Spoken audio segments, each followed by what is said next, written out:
Can you hear me back there? Yeah. That's fine? Yes. Great. Then we don't need the mic.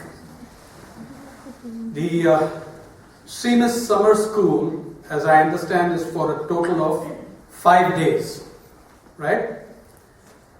What typically happens in 5 days in India? Apart from the new indicators on the stock exchange, there are a few others as well. In 5 days of your summer school or workshop, on average, all that I give you are averages. In 5 days of your school, 235 Indian farmers will commit suicide. Between 2,350 and 3,000 will attempt suicide. The ratio of successful suicides to attempts is somewhere between 10 to 15. Thank you. Apart from the 235 who will commit suicide and the nearly 3,000 who will attempt it in these 5 days, 10,000 Indian farmers will quit agriculture altogether. 12,500 Indian children will die of directly malnourishment related diseases and illnesses. Thousands of more children, all these are government figures, thousands of more children will go into what is called grade 3 or grade 4 malnourishment. To quickly explain, grade 3 or grade 4 malnourishment is a level of malnourishment from which there is no comeback. You can live, but you will be a vegetable. You will be helpless, always dependent on others. In the same 5 days, on average, the government will give 75 billion euros to the richest 1% of Indian society in terms of tax concessions, those who want these numbers only have to get onto the Indian budget. The budget document is online, budget.nic.in, and you will find a section in every budget since 2006-07, not before that. It took a lot of fighting to get the budget to include that section. It's called Statement of Revenue Foregone. The title of the section tells you what the section is about. It's the revenue that the government of India cancels, says we are not going to collect these taxes. How much is that? That is annually 500,000 crores, 5 lakh crores. That is about 75 billion euros. That works out to about, over 1 billion euros in 5 days to the richest Indians. And I'm not counting all the subsidies. That's far too much for me to count because there are central subsidies, there are state subsidies. These are not subsidies, these are write-offs. Subsidies are different. But there are write-offs at the state level, there are write-offs at the municipality level in terms of water and other taxes. But these in the central budget are just under 3 heads. Just 3 heads. Direct corporate income tax, excise duties and customs duty. Now, direct corporate income tax accounts for about 15% of those 1 billion euros within 5 days. Now, you might argue that customs and excise duties, concessions, benefits everybody, well, maybe. But if you look at what are the items that are exempted, the biggest item after petroleum, the single biggest item of concession or duty, about 15 billion euros worth in the last 2 years, is gold, diamonds and jewelry. Hardly the Aam Aadmi item. So, and that works out to 14.9 billion euros in the last 2 years. That is in the preceding budget and this one. You'll find all of this in the statement of revenue, the statement of revenue foregone. So you can check it out for yourself. So that's how the tiger economy functions in 5 days' time of your summer school. Actually, it's very interesting to me, this use of the word tiger economy. You're borrowing the imagery of an animal on the verge of extinction. A little before I left India to come to Germany, the government made a very important announcement. It is sitting on between 80 and 85 million tons of food grain, which they call a surplus. I don't accept that it is a surplus of food grain. I call it a surplus of hunger because people are unable to they do not have the purchasing power to buy that grain. Therefore, it is large unsold stock. And what does the government decide to do? In 2010, the Supreme Court directed the government, people are starving, hunger is rising, food prices are rising, why don't you distribute the grain, because most of the grain is going rotten, lying out in the open. We do not have storage space to keep that grain because the government of India in the last 12 years has not built 1 square foot of its own storage space. It's outsourced that job and taken things on rent. And now the rents are high. So the grain is rotting in the open. They're not willing to distribute it to poor people. That's bad economics. I mean, just because people are hungry, you expect us to violate sound norms of economics. For the first time in Indian history, an Indian Prime Minister ticked off the Supreme Court and said it's no business of yours, these are policy decisions. August 2010. Never do Indian Prime Ministers speak so aggressively to the highest judiciary. So what have they decided? Just a few days before I came out, they were now thinking of distributing some. They wanted maybe through the NREGS. But the decision that they went through within the cabinet just before I left is that they will export millions of tons of this grain rather than give it to their own people. Guess where they're exporting it to, guys? Yes. Europe. Now, will Europeans eat that quality of grain? Not in real life. It's for your cattle. And it will have a subsidy. If we go by what happened in 2002, it will have an export subsidy, maybe up to 30%. In 2002, when Indians were in millions starving in the drought, the then NDA government, there's total bipartisan stupidity here. The NDA did this before the UPA, exported 22 million tons of grain, food grain which was costing poor people in India 6 rupees 45 paise a kilogram, was exported at 5 rupees 40 paise a kilogram for European cattle. The whole thing was brilliantly captured by my friend Vijay Javandia, one of India's leading agrarian intellectuals from Vidarbha. Javandia, accosted by an eager beaver young reporter, shoving the mic up his nostril, asked him, "Javandia sir, what is the dream of the Indian farmer?" Javandia said without hesitation, "The dream of the Indian farmer is to be born a European cow. They get more subsidies in a week than we get in a month. Than the Indian farmer gets." Because, by the way, the European cow is the most food secure creature on the planet. Please understand that. Its food security is greater than that of any human being in Africa, Asia, Latin America. I'm talking about poor people. So, meanwhile, as they decide on the export, millions of people remain hungry, food prices continue to climb. But how are we going to approach this issue? The Indian genius lies, apart from numbers and handling numbers, lies in redefining. We redefine a problem out of existence. My favorite was, we've been doing, it's not yesterday or only during the liberalization period. In 1963, the Maharashtra government passed a law, you can look it up.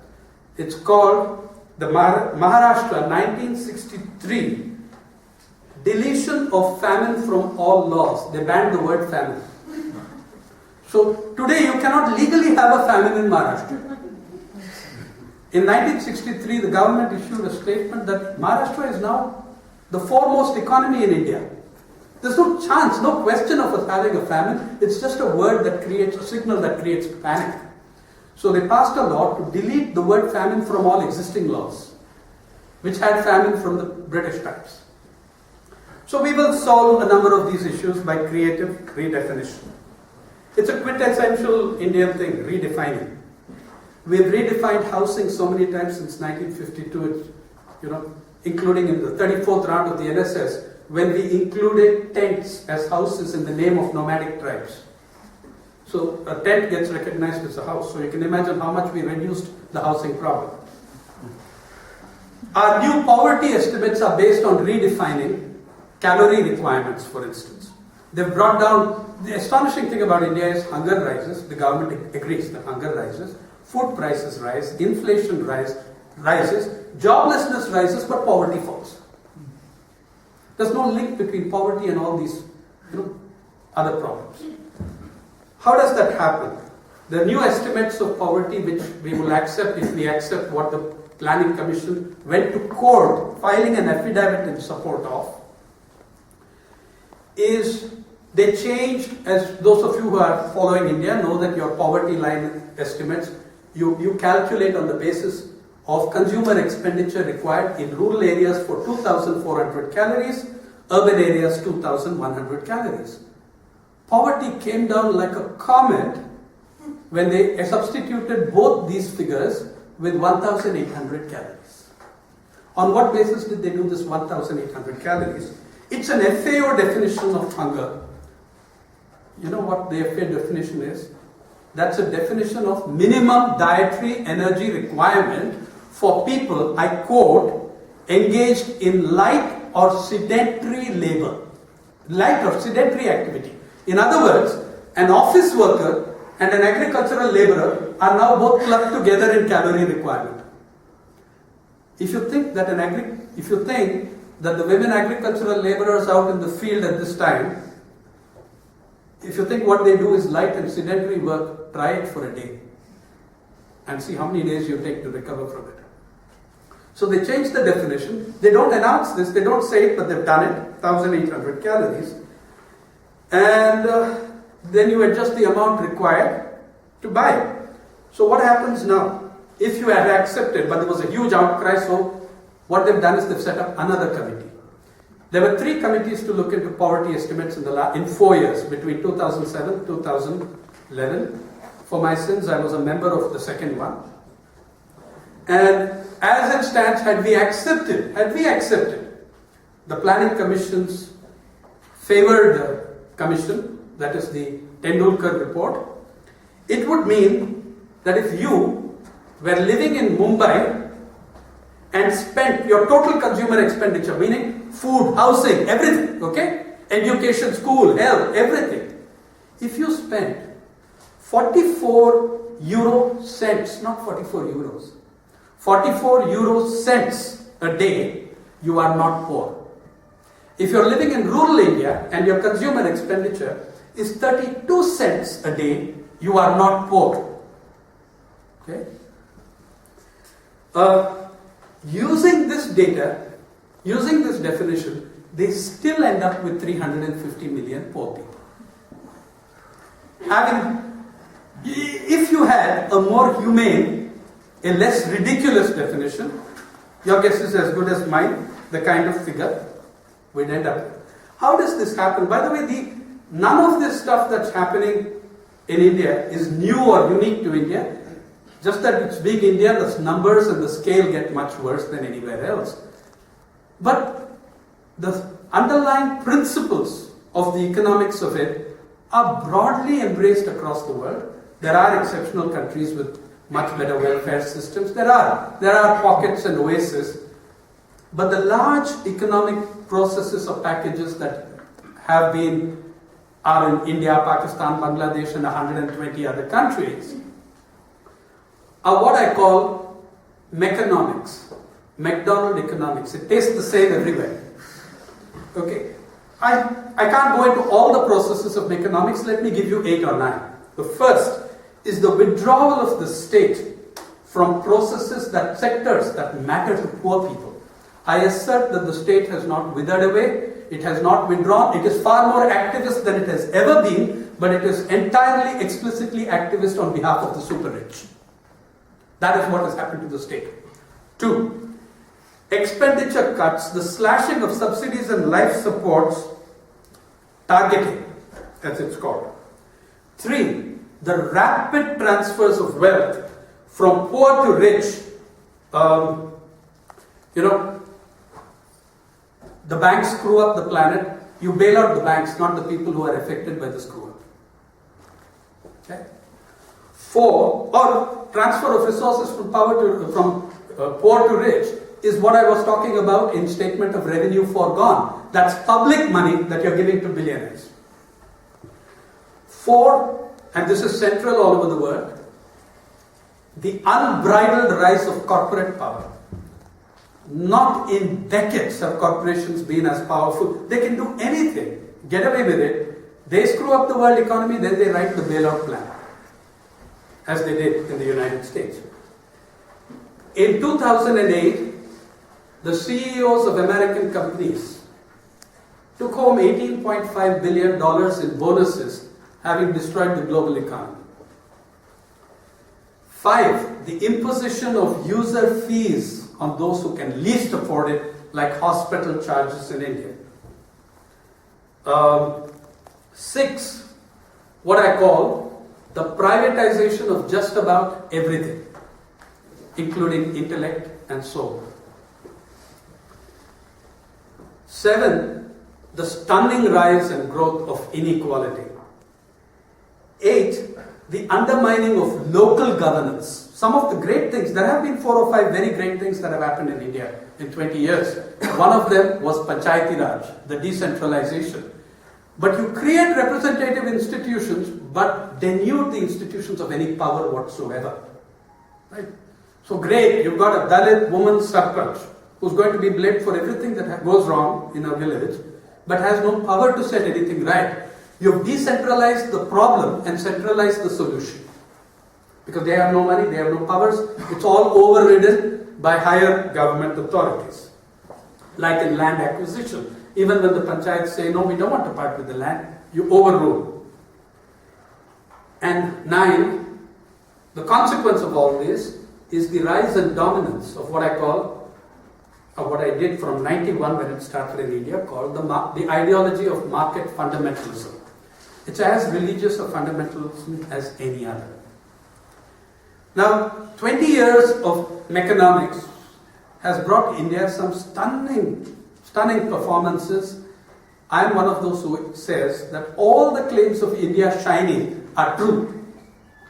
They're just true of a very limited proportion of the population. They're all true.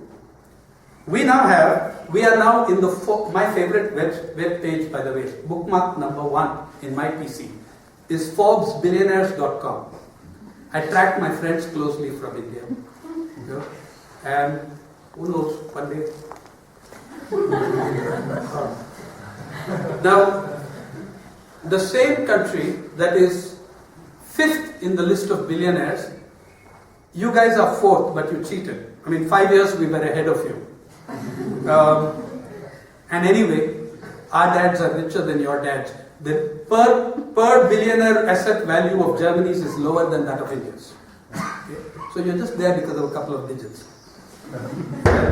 Our billionaires are 5th after the United States, China, Russia, Germany. Germany's got, in case you didn't know, 52 billionaires in the Forbes list of 2012.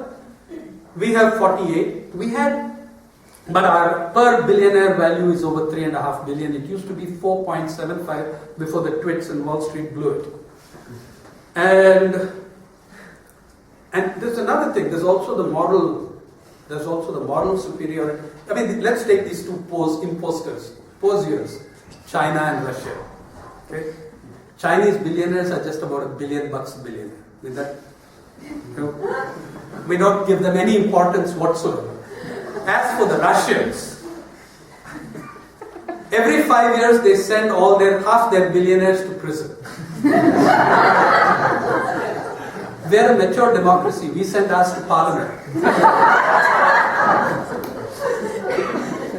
By the way, as our number of billionaires rose to 48, our rank in the Human Development Index of the United Nations fell lower and lower and lower and lower. The nation that is fifth in the number of dollar billionaires in the world is 134th in Human Development Index of the United Nations. Even we are 134. There is no Latin American country that I know of that's below us. Unless, of course, you want to count Haiti in it somehow, from the Caribbean. But otherwise, not even Bolivia. Everybody is ahead of us in the United Nations Human Development Index. And it's also important that of the 133 nations ahead of us, almost just maybe 2 or 3 have had 9% growth for a decade. Okay? Haiti has not had 9% growth for a decade.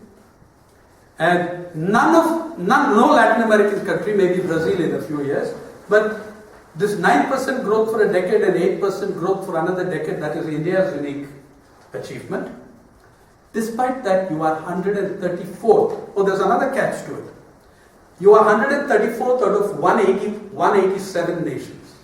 What happens? And our human development value is written out as 0.548, if I remember right. If you factor in inequality into this, our human development value loses 30% of value. The 0.548 falls into the 400s, 0.400s. And then you become, that the UNDP latest report, the last report, includes an inequality index and a gender inequality index. Okay?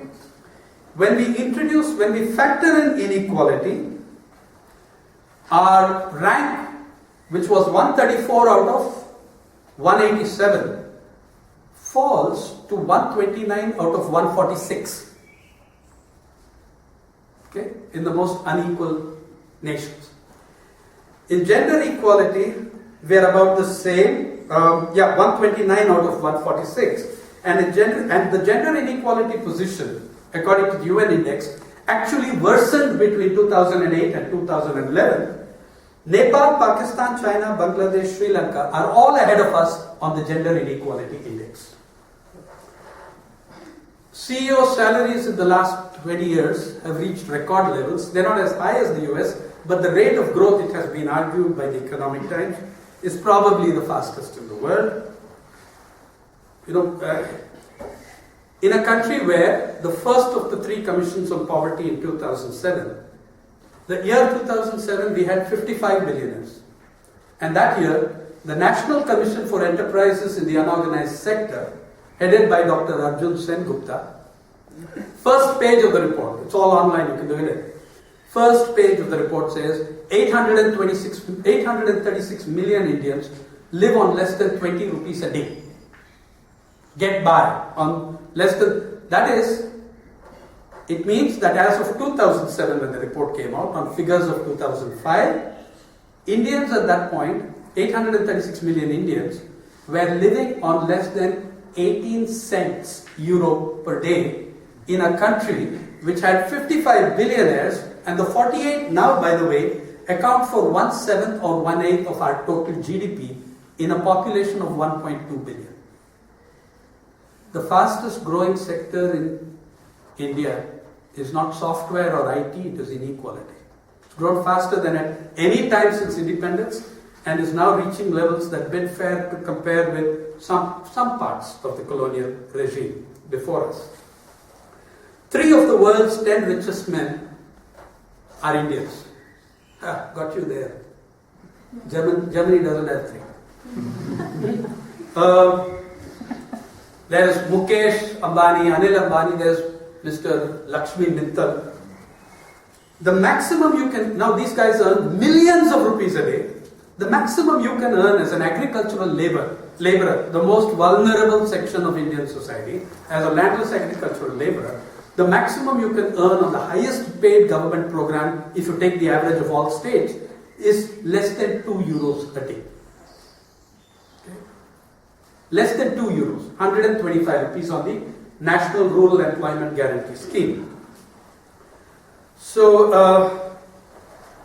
and According to the ILO, labor productivity in India actually rose 84% between 1997 and 2004, but real wages of labor fell 22%. We may be fifth in billionaires, but there's one list nobody's ever going to beat us on. You can see that also in Forbes. Costliest weddings in the world. We know how to conduct a wedding. And it was Mr. Lakshmi Mittal who drew the honor. But you have to be sympathetic to Mr. Mittal. I remember in that wedding season, it was very difficult to get a hall, either in Delhi, Bombay or London. So the poor man, left with no choice, hired the Palace of Versailles and had his wedding there. And they even filmed it with a Bollywood crew so that you can get Mittal the movie soon. Yeah? With proper directors, it was a film crew was appointed to make a film of the wedding. Let me take you to another part of India where in 6 districts, 300,000 families have been counted by the government of Maharashtra as unable to perform their daughters' weddings because they have no money. They have no money to get the girls married, which means about 400,000 girls in 6 districts cannot get married. By the way, this is a factor in the farmers' suicides that I'll mention a little later. But let me give you one wedding that it was my misfortune to show up at. Gosavi Pawar was a farmer in Yavatmal district of Vidarbha. He was the head of a semi-nomadic tribal clan, Banjaras. When Gosavi Pawar, he was the head of the clan. When the clan had weddings, they decided to club all the weddings together to save money because everybody was in crisis. So they decided to have 3 weddings at the same time, and members of this nomadic clan came from Gujarat, from Karnataka, from Andhra Pradesh, wherever they exist, to that particular wedding where they had 3 weddings. Now Gosavi Pawar in the tribe will be known as Bada Pitaji, meaning he is the father of every girl in the tribe and is responsible for the wedding of every girl in his clan. Okay. Bada Pitaji means big father, literally. And he takes responsibility for all the children of the clan. Deep in debt, devastated by the agrarian crisis, Gosavi Pawar tried to raise money, humiliated by the money lenders, couldn't buy the girls the saris, the new saris that were required for the wedding. The night just before the wedding, Gosavi Pawar took his own life. The bank turned him away, the money lenders turned him away, he took his own life. In fact, he had gone to the bank and the bank had offered him a transaction called Khande Palat, shifting the burden from one shoulder to another shoulder. Imagine the scene. The bank manager is sitting here, the money lender is sitting here, Gosavi Pawar is in between. Because the bank manager and the money lender are linked. Okay? So Gosavi Pawar tells the bank manager, I need 65,000 rupees to conduct my sowing and this season. He has 7 acres and at that time the unirrigated cost was about 13,000 rupees. He said, I need 60. The bank manager said, certainly Gosavi, we will give you, but first you pay back the earlier 50,000 that you owe. Now this was illegal. The government had declared that there would be no collection because it had been 2005 had been a bad year. There would be no collection of debt, but the bank manager put him under this pressure. So Gosavi Pawar, who does he turn to? He turns to the money lender, who gives him 50,000 rupees. This is a transaction of 1 minute. Imagine what the interest rate is. He gives him 50,000 rupees. Gosavi gives the bank manager 50,000 rupees. The bank manager gives him 65,000 minus 50,000 and minus the interest commission of the money lender, which is 2,500 for a 1 minute transaction. Anyway, Pawar took his life that night and we landed up at a situation which I hope I will never ever see again. The three girls wanted to call off the weddings. The boys also wanted to call off the weddings because their Bada Pitachi had killed himself. The clan sat around. The elders of the clan determined that the wedding should go on. They explained to the three young couples, your uncle committed suicide because he was not able to conduct your wedding. If we don't conduct the wedding, your fathers and mothers will be bankrupted because you've come all the way from different states. Okay? We can't now cancel. You will not be doing a service to your uncle's memory by cancelling. So the three poor couples reluctantly agreed to go ahead with the wedding. And I stood in a house which at the same time had 3 weddings and a funeral.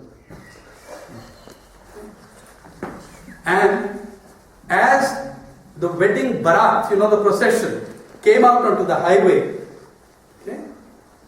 As it came out onto the highway, it ran into the funeral procession of Gosavi Pawar. The people carrying the hearse, carrying the body, ran into the woods because it's a bad omen. But the youngest girl who was in the front, she knew that was her uncle and burst into tears. Okay? Think about Mittal's wedding now. This is a country where every day a new restaurant, usually a very expensive upscale restaurant, opens in some metro, maybe second line metro every day. It's a country which ranks 67 out of 81 hungriest nations in the world in the Global Hunger Index of IFPRI, International Food Policy Research Institute, GHI. Incidentally, we rank 67, Rwanda ranks 59. Rwanda handles its food security better than India does. Rwanda did not have 9% growth for a decade. It probably had a 9% depletion in population with the genocide. Remember that none of these other countries above us in that index, none of the countries above us in the Global Hunger Index had 9% growth for a decade. So who is this growth for? One of the insane ideologies, one of the insane aspects of market fundamentalism is this idea of growth as everything. Not worrying about what kind of growth, growth for whom, growth with distribution, growth with justice. None of this matters. Growth for growth's sake. Indian governments exist to produce growth numbers. And it's in the last 25 years of the dominance of this ideology that we look for growth improvement figures every quarter. Right? Like in company results and in national results as well. I believe that there are only 2 forces. Common people have common sense and do not buy into this kind of bullcrap. There are 2 forces in the world that believe in unlimited and endless growth. One is mainstream economists and the other is cancer cells. The latter do it more effectively. In fact, as the late Edward Abbey wrote, the ecologist, growth for the sake of growth is the ideology of the cancer cell. Okay. Now, this country, one of the great things that we cheered about when the census results came out, more than 50% of Indian households have cell phones. Very nice, except that about 60% do not have bank accounts. Okay? And we talk of financial inclusion. 60% do not have bank accounts. You had 9% growth for a decade, but the rate of decline in infant mortality actually slowed down in the last decade compared to the 70s and the 80s. Tourism is up in India, but so is distress migration in millions, in tens of millions. The assets of Indian members of parliament between 2004 and 2009, we can measure because in India, under electoral law, you are compelled to file an affidavit stating your wealth, which of course is heavily understated and fake. It still shows us that in 5 years, the assets of members of parliament rose by between 300 and 500%. Oh, by the way, we've also built the world's costliest and ugliest residence in Mumbai. Make sure you see it next time. Mukesh Ambani, 6th richest guy in the world. Right. So, we're also the nation with the largest number of women dying in childbirth. You know, worldwide, understand this, something has happened fundamentally worldwide, not just in India. You're seeing the corporatization of everything, including food and water. It's very central. Please understand that the two greatest crops of the planet are not wheat and hunger. The two greatest crops of this planet, are not wheat and rice. The two greatest crops of this planet are hunger and thirst. Look year after year. Check the Fortune 500 list of the 10 fastest growing companies of the world. 2000. What I'm trying to say is, your Arab Spring was not about Google and Twitter. It was about food prices. In the year 2010, when the rising took place, Egypt was the world's biggest importer of wheat, and food prices went up, controlled by a cartel of companies. Syria, Yemen, Tunisia, Egypt, in 2008, after the collapse of Wall Street, had experienced food riots. In 2010, you came out onto the street. Imagine that Egypt was once the breadbasket of the Roman Empire. Yemen was self-sufficient in cereals till the mid-1970s. Who controls food? Fact from Fortune. Investment funds control up to 60% of all wheat traded in the major commodity exchanges. Investment funds controls up to 60% of wheat. Second, and speculative money in commodity futures, on which there is a United Nations report available to you online, grew in Wall Street from $5 billion in 2000 to $175 billion in 2007 in a space of 7 years. So, it's all going to get worse, by the way. Governments and policy regimes, as Professor Ananya Mukherjee wrote in a fabulous paper on the food crisis in 2010, governments and policy regimes which are committed to private control of food and related resources cannot be equally committed to public control of food and public access. You cannot do both, you cannot have both. Fortune magazine of 2009. So you're looking at the corporatization of food and the growth of speculation in agriculture, commodities, especially food. Fortune 2009 ranking of the fastest growing industries globally. Food production ranks number 1 by revenue, number 4 by profit. Okay. The list of the food companies making the highest profits is led by Archer Daniels Midland. Now, when vital resources of food production are getting both vertically and horizontally integrated into the control of a handful of corporations, you're going to have hell. You see, one thing about oil crisis, the world can and will one day learn to live without oil. It has to. They lived without it for thousands of years. You can't live without food and water. And those are the two things being the target of corporatization and privatization very largely. The last frontiers are food and water. India, by the way, has entered the colonization of food race in investing billions of dollars in buying up land in Ethiopia. Only in the least developed countries. We are not doing that in South Africa. Okay? Why? The cover story, we are going there to grow food for India. It's nonsense. The per quintal production cost of pulses would be much cheaper in India than growing it in Ethiopia and shipping it to India. Do you know why they are growing there? For you.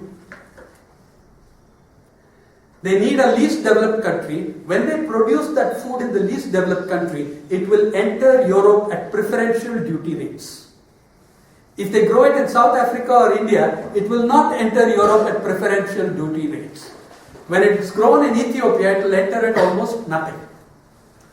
So they're not growing food for us there, they're growing food for you there. If you look at food price increases in the last few years, in major things like food, education and health.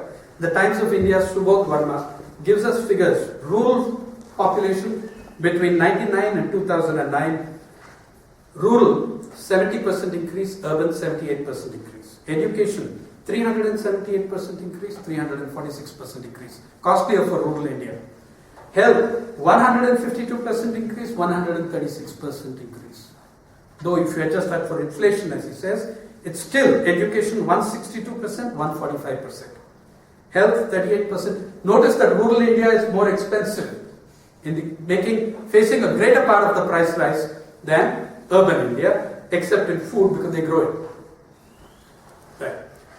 Food grain production is up in India, yes. But you know what? The per capita availability of food grain has declined every 5-year average under the reforms period. In fact, the last 5 years, 2006-2010, for which data are available, is a few grams lower than it was 50 years ago in 1956 to 60, which precedes the Green Revolution. But the food is growing and every one of us sitting here is eating much better. So what does it say about what the heck the bottom 60% are eating? I know that I'm eating much better than I did 10, 20 years ago because I belong to that class of society, that straight up society that has benefited enormously from these policies. So that's what, this has thrown up peculiar kinds of inequalities which we try addressing in legislation, like with the right to education. Now under the right to education, the super rich schools have to take a certain percentage of poor children. It's causing agony and anguish. One of my favorite entertainments is to visit the websites of the super rich schools. I love it. I have to digress for 2 minutes to tell you about my favorite schools. The Goenka International School in Delhi. I'm quoting from you from their website where they promise to make your child a rounded global citizen. Okay? And how do they prepare? They're not leaving any aspect unturned. It's not just curriculum. Even food. The canteen will serve. Your child will be served food from many traditions. Continental, Chinese, Mexican. On one day they even fitted in Indian. And I quote verbatim now. Meals are carefully prepared by expert dietitians and only premium quality mineral water, juice and organically cultivated vegetable, fruits and eggs are utilized. Right? Even better is another school nearby called Sanskriti, where the elite of the elite of the elite go to school. If you're a junior minister of government, your child can't go to school. You have to be a cabinet minister. Or you have to be a corporate whatever. I love that. These guys, though, after I do these stupid things. I wrote about it and then they immediately changed what I'm going to read. But I saved the page. Okay, I saved the page. Sanskriti boasts in its website, our chairperson of the board will always be, I'm quoting, will always be whoever is the wife of the serving cabinet secretary of Government of India. Well, I wrote to them. I was delighted. I wrote to Sanskriti saying, hey, what happens if the cabinet secretary is a woman? Okay, we have a president who's a woman. Damn it, they didn't reply, but the page disappeared. And then, my big favorite, quite close by to my house, the elite Bombay Scottish School. It will give you a flavor of the kind of things that are happening. The Bombay Scottish School is an elite school in Mumbai, which every year on its annual day has this function at which the super rich, the millionaires, and almost everybody's parent is very rich in the school, are seated in a special shamiana, a tent. But since the late 1990s, a serpent entered this Garden of Eden. It's called Billionaires. Then in 2005, they ran into this dilemma. How to seat the billionaires one notch above the mere millionaires. In other words, how do you segregate the multi-billionaires from the merely obscenely wealthy? And it was covered on the front pages of the Times for 5 days. And the Bombay Scottish School became the site of a bitter class struggle between billionaires and millionaires. The same country, after 20 years of mechanomics, 46% of children below the age of 5 are malnourished by government data, and that is twice the average of sub-Saharan Africa. Imagine these children going to those schools. Imagine how you're going to... Now the schools are humiliating these children. Like in Bangalore, they cut a tuft of hair from the RTE admission students yesterday. It's now become a big thing. In your hometown? Yeah. So he feels responsible. One in every 3 of the world's malnourished children are, live in India. 31% of all stunted children in the world are Indians. Well, you can go on forever with the hunger things, with the hunger stats. All this, by the way, hunger is not just about stats. I keep trying to say, hunger is when children who grow up on farms that produce milk don't get to drink a drop of that milk because that's been commercialized and they have to sell it, every drop of it, in order to buy other necessities. Hunger is when I'm hemmed in by 25-30 mothers in Mehboob Nagar in 47-48 degrees Celsius, asking me to demand with the government that in middle of May that the schools are reopened. I said, don't be crazy. They closed the schools 10 days early because people have died in the heat wave. Your children will die of heat stroke. They said it's better than them dying of hunger. We want the schools open so that they will get the midday meal. That one meal is good enough. Okay? Hunger is when I find 74-year-old men named Gadasu Raman, who became famous with that story, and unfortunately I landed him in the worst form of torture, which is television interviews every night for a week. Gadasu Ramu, 74-year-old, returns to break stone to work on the NREGS. I asked him, why the hell have you come back to work at some... He says, sir, my pension is 200 rupees a month. That, by the way, is 3 euros a month. And one bag of lentils, 1 kilogram of dal costs 100 rupees a kilogram. What do you expect me to do? What do you want me to do? I have to come back to work. Hunger is a policy. When you decide it's bad economics to distribute the food we have, let it rot in the lane, let us have the healthiest rats per capita in the planet, let us subsidize European cattle. Boy, talk of sacred cows. But we can't give food to the poor, we can't give food to the hungry. That's why I said hunger and thirst are the 2 greatest crops of the planet now. Hunger is rotating hunger. If you went to Rajasthan now, the Adivasis in southern Rajasthan who walk 50 to 60 kilometers into Gujarat looking for work, you know how they manage to work? Even on NREG's house, because there are families of 7 or 8, they are so malnourished, they can't do the full 9 hours of work. They don't have food to rotate, so they rotate hunger. It's called rotating hunger. 2 brothers eat very well on a given day. They go out and work that day for the full 9 hours. They come back next day. The others starve, by the way. The others eat half rations of already half rations. The next day, 2 more members of the family eat well and go out and do that work, while these 2 rest at home from the labor. Okay. That's hunger. All these kind of policies have led to the farm crisis as well. Over 250,000 Indian farmers have committed suicide since 95. 270,941 is the latest government figure, which including 2011. I won't go into details on that. You can ask me about that because I need to cover a couple of other things. But when I gave you the figure of 10,000 people will quit farming by the time your summer school is over, where did I get that figure from?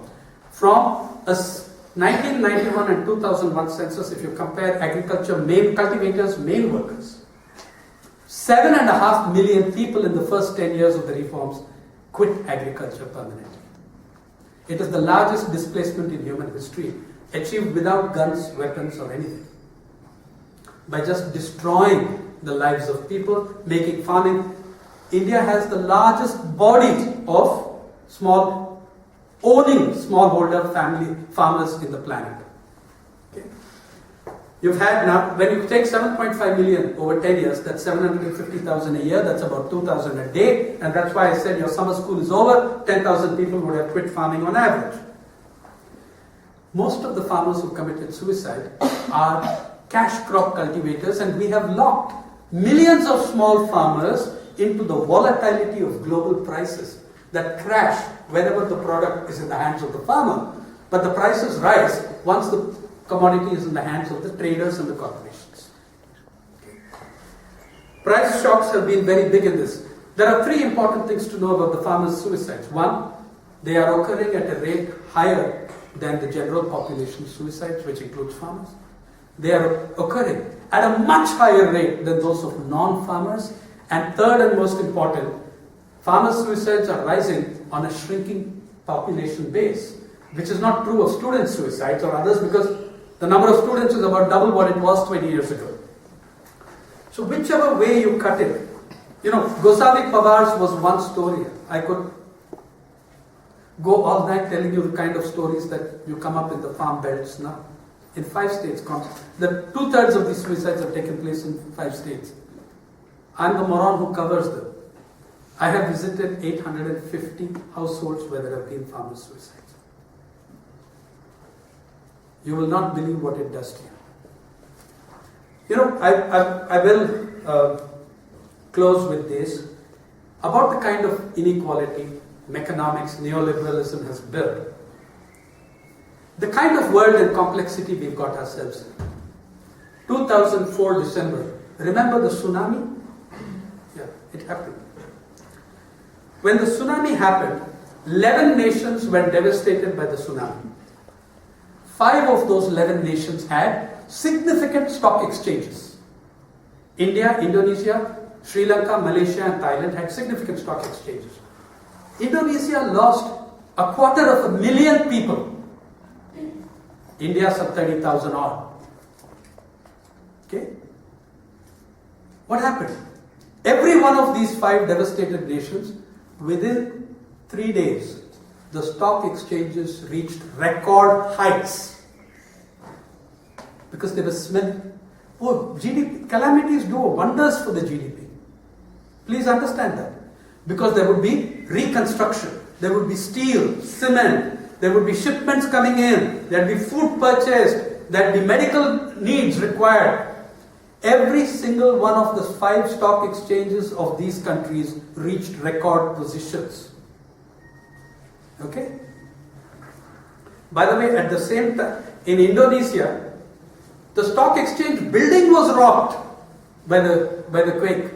But as the economists like to say, the building may have shaken, but the fundamentals were sound. We've built a world where the incredible fortunes of the few are completely tied to the unbelievable misery of the many, where calamity and devastation actually add to your GDP. But a world where an unraveling has begun. The unraveling, you're seeing it in Europe. Okay?